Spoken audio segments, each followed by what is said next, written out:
Welcome to Eye on South Asia. This is Anjali Sharma at the studio. Today we have a guest, Rajiv Khanna. He is a partner and chair of South Asia at KL Gates, which is the international leading law firm with 2,000 lawyers across the US in 47 offices. And Rajiv is also the president of India America Chamber of Commerce. Rajiv, tell us about your law background in India and the US. I started my career as a lawyer in India. I practiced there for 4 years, and then I came to the US, did a master's in law from the University of Miami. I was top of my class, and then I moved to New York in '84 upon graduation.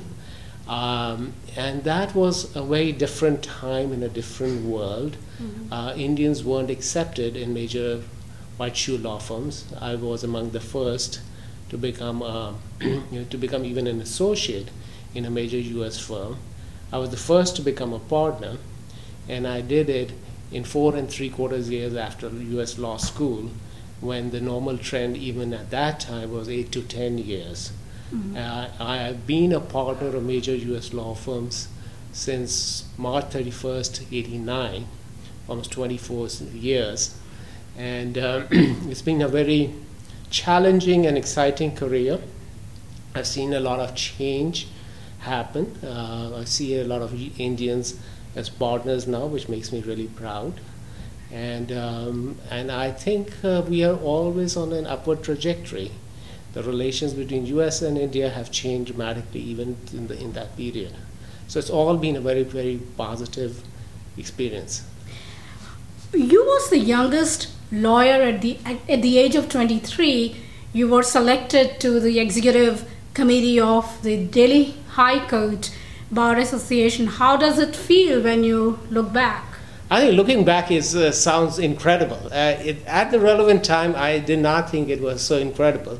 But looking back, it sounds incredible when I see our young lawyers at 23, or most of them are not even lawyers at 23. It seems incredible, and it was very exciting. But at that time, I took it a normal course that if I wanted some change, and I always believe in change for the positive, I should run an election, should get elected, and try to do the change sitting on the executive committee. It's a very exciting feeling thinking back, but at the time it seemed a very matter-of-fact thing to do. You're a partner and chair of South Asia at KL Gates. Can you tell us about your responsibility? The law firm, I believe, is an international leading law firm, right, with 2,000 lawyers in 47 offices around the world. Can you talk about the responsibility? Sure. I'm one of the senior equity partners in the firm, so I have a responsibility as a partner to manage different client matters, corporate matters, M&A, and corporate finance is a big focus, along with project finance. And then I also try to grow the firm's practice in South Asia. Most of it is at this point in India. So in a relatively short period of time, from not being known there, we are becoming the preeminent firm there. So that is an exciting opportunity, and I'm very happy to do that work. Do you have any clients from China also? Because China is also a big giant. Yeah, we have a lot of clients in China. In fact, we have 60 lawyers on the ground in China. India, as you know, does not allow us to open offices as yet on the ground, but we have a lot of clients in China and a lot of work in China. You also, when and how the idea of India America Chamber of Commerce came about, and what are your objectives? So India America Chamber of Commerce is a lot older than people think it is. I think it was formed originally in 1932 or 37, even before independence, as the India Chamber of Commerce of America. When we restructured it after I became the president, And that was when, I'm sorry? I think it was in the early 90s. We called it the India-America Chamber of Commerce because we wanted to bring the focus on both the countries into it. And it has been a very exciting thing to do. The idea of the chamber is a little different than many other organizations, although there's a lot of overlap. So, for example, the USIBC would protect the interest of the US companies going to India, and that's a laudable goal. Our goal is more to create an understanding, to create a platform. Ours is not a role to judge. We will not pound the table for anything. We will try to get the parties together to understand each other.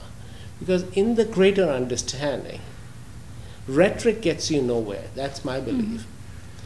So you have to get the parties together in an open dialogue and encourage the dialogues. For example, we've hosted Mr. Chidambaram many times. We hosted Mr. Advani when he was the Deputy Prime Minister. We've hosted all 5 different finance ministers. And every time we have it, the only limitation we put on the speaker is that they should be open to being asked questions. We do not censor the questions. We don't pre-screen the questions. We do it more in a town hall style meeting. So people are accountable. And the process is a cleansing process because both sides try to understand each other's point of view. And that's a little different approach. We don't lecture any side. We don't think any side is necessarily right or wrong. We think there are point of views, and the more people understand each other's point of view, the better they will work together.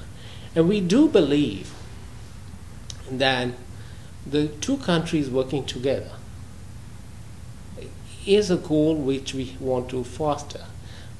It always struck me when I came in the 80s and when I first joined the board of the chamber, it always struck me that this was a great potential that had been so vastly underdeveloped.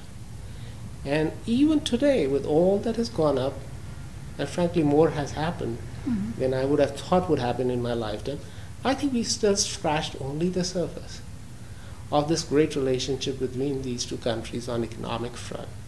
I think these two countries have the focus, have the ability to become a growth engine for each other. Because if you look at this situation, India is a big market. It's growing fast, but it lacks capital. And it lacks certain key areas, technology in key areas like supply chain management. US is a great economy, but it's a mature economy. It has to slow down. It has to have slow growth rates. It needs new markets to grow. And which is a better market than India? With no difference to any other country, India is the most closely related in value system, in values of democracy, in values of openness, in values of innovation. We are not looking to be a manufacturer for China. We truly want to work with, manufacturer for America. We truly want to work with America. People in India truly want that kind of innovation, that kind of growth, that kind of venture capital that America has, that kind of enterprise. And America needs a market like that, needs an ally, needs a partner. You know, sometimes, Rajiv, we see or hear a lot of frustration when US or country XYZ try to open a shop in India. They always have that frustration. Can you talk about the infrastructure that has to be, improved in India? Well, infrastructure is the biggest challenge that India has. Now, if you think about it, this is a country where 40% of the farm produce does not reach the consumer. Now, Reserve Bank of India gets up every morning and raises the interest rate to control inflation. Mm-hmm. They are trying to control demand through high interest rates. But what they really need to fix, not the Reserve Bank, but what the government really needs to fix is the supply side. Now, if you connected each village with an all-weather road to the market and allowed the farmer to take its produce to the market, you would have 40% more vegetable, 40% more grain, 40% more rice going into the cities or the markets. And when that happens, that is the supply side. You increase the supply side rather than trying to shrink the demand side. And what we do is we damage our industry by high interest rates. Now, interest rates of 10 to 15% in India is pretty common. Mm-hmm. So therefore, somebody has to make 20-25% profit in order to do anything. So infrastructure, India needs infrastructure, infrastructure, and infrastructure.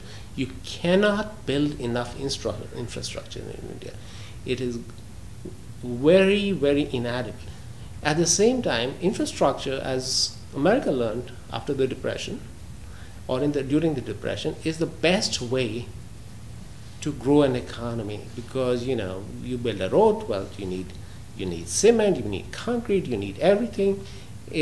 Each infrastructure project supports at least 14 different industries. So it has, each dollar multiplies by 14 times. It has a huge growth rate. I mean, during the Depression, that's what the US government did. It started building infrastructure. And that has led to this huge growth in this country, when you have great roads connecting. The Chinese got it right, far in excess of the need, because their concept is you build it, they will come. You build a road to nowhere, gradually there will be a shop on its side, and gradually people will start doing business around it. So they are leading the growth with infrastructure. We in India are struggling to keep the infrastructure with the growth. You can't put more cars on the roads because there are not enough roads. You got to build the roads. The Chinese are building the roads, they're hoping that the cars will catch up. We are struggling with the cars we have. Right. So infrastructure is a big, big challenge in India. At the same time, infrastructure can be the biggest growth driver, because once you start building it, once you clear the bottlenecks, once you clear the permits, it could just take the country off in a big way. Farmers have 40% more money, would have 40% more money in their pocket. Or maybe prices go down, so we'll have 35% more money in the pocket. They would spend the money. That would be a key driver of growth for manufacturing. So you're absolutely on the point on infrastructure. Infrastructure is what this country needs. How many members do you have currently? We have about a few hundred members. Between those who pay regularly and those who don't pay regularly, we have about a few hundred members. But the way we run it is it's a not-for-profit. So as long as we are meeting our expense, we're happy. So these members are spread out across the U.S., or they're actually based in New York State, or most of them? Members? They are spread across the U.S., although there's a heavy focus, since we are based in New York, for them to be in and around New York. Mm-hmm. What have you achieved in the last 10 years, and what do you intend to do in the future? Well, I hope we have been part of the process of helping a better understanding. And every time there is a crisis, we are there. So when there were Super 301 sanctions, all organizations were shying away. We were there to explain India's point of view. When there were nuclear tests, we were there in a very big way, because nobody else wanted that role, to explain India's point of view, to get India's word across, and to get the world also to India to also understand the world's point of view. When there was outsourcing became a big problem, we were there in a big way. The nuclear test became a problem, we were there in a big way. So every time there is a need for a better understanding, we are there. And we constantly pound the message. And I think a lot of that message has gone across. And we want to continue doing that. I do believe that we have only scratched the surface. At one point, I believe that we've done more than I thought we would ever do. That the relations between India and US have grown more than I thought would happen in my lifetime. That there's more trade and commerce between India and US than I thought would happen. Because if you think back, when I started this, the two-way trade between India and US was $100 million. Now it's in phenomenal numbers. Mm-hmm. But it's still way little compared to the potential. So we want to think of new and creative ways to help both countries have the full potential of this relationship. I mean, it's nice for President Obama to say this is the key defining relationship, but what has he done? I don't see anything.